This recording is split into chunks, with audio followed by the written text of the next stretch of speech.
After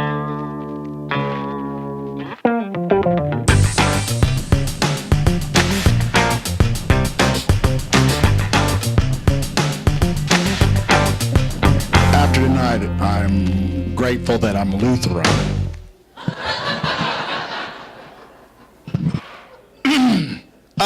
4 hours ago, I was sitting at a bar, shocking, and was asked to tell a story tonight. So I'm sitting here in my mind, even right now, juggling the two stories that I want to tell, or I should tell. And normally in the past, they've been funny, but this is, well, you might think it's funny, but it's not. And this is no Stephen King novella, The Body, or that terrible movie that everyone loves, Stand By Me, by Rob Reiner.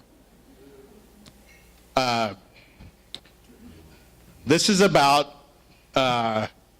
socioeconomic growing up and a unemotional father that I will confess that, congratulations, the only person who's ever heard this story is my therapist.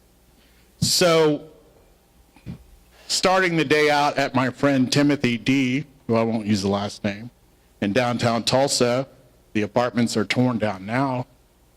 I'm watching a show called Man from Atlantis, which all of you probably are too young to remember, while his mother is on the couch passed out with a needle in her arm.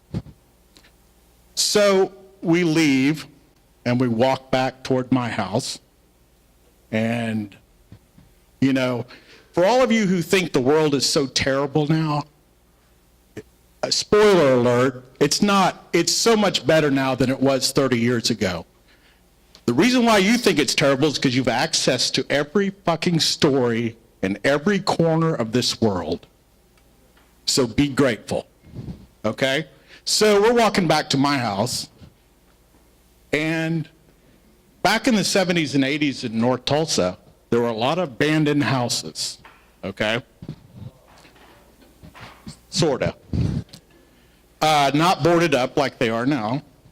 And so me and Timothy are goofing around being 9-year-old kids, and we go into this house, and we're walking around looking, being kids, you know, and we go up to the second floor, and we smell this sweet sulfur smell that if you've ever discovered a dead body, you'll know what I'm talking about. And we can't figure it out because we're children. There's lots of flies.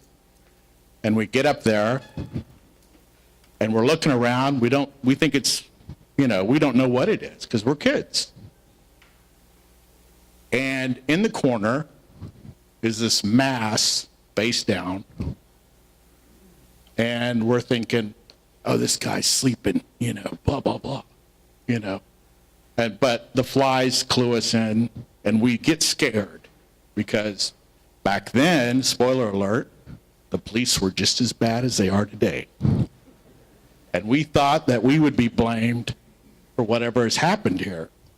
So we run out of the house and we go into the alley, and we're talking, we're freaking out.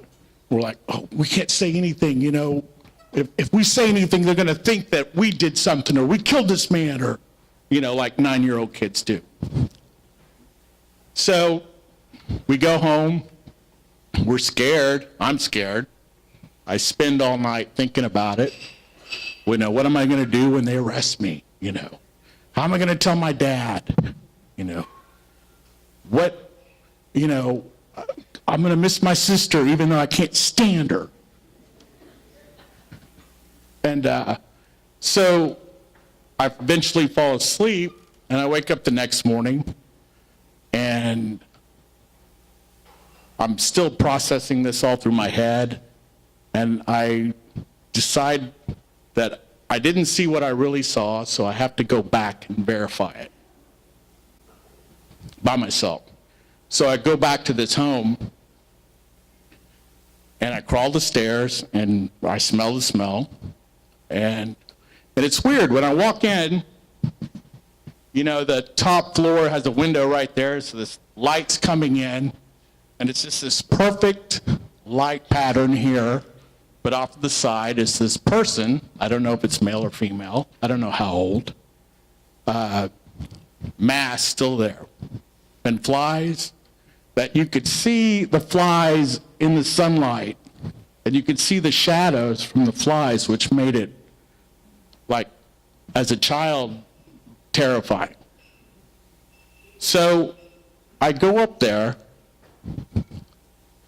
and I reaffirm that, yes, this is what it is. And I'm in trouble, you know. So I might as well just sit here and wait for the police to show up. So I sit down with this body and wait for the police. And then wait, and he's quiet, and he's just, or he, and it's funny I say he, because I don't know if it's a he or she, but I think he because he's quiet like my dad. He doesn't talk about anything. He just sits on the couch, flips the remote, doesn't ask me how my day was, how I'm doing, just nothing. So in a weird way, I find that comforting, this disconnect. And I wait for the police to come and take me away. Well, it's getting late, and the police don't come. So I leave and I go home. I'm like, oh my God, you know. My sister's asking me what's wrong, and I won't tell her. So I'm in my room processing, and I go back to sleep, and I wake up the next morning, and I walk to this house again. And I wait outside this time. And the police don't come. I go upstairs to check on him. He's still there. I can smell it. And go back down, sit on the stoop. The police don't come. So I go home at the end of the day, process this through my head. Well, it's weird. He acts like my dad, you know, but he's dead. So I fall asleep, and I wake up the next morning, and I go to the house, and the police are there. So I walk up to the policeman, and I said, well, hey, you know, basically as a 9-year-old could, here I am. And he goes, you need to leave. This is none of your concern. You don't need to see this. You need to get out of here. Okay. And I go to Quick Trip and I have a coolie.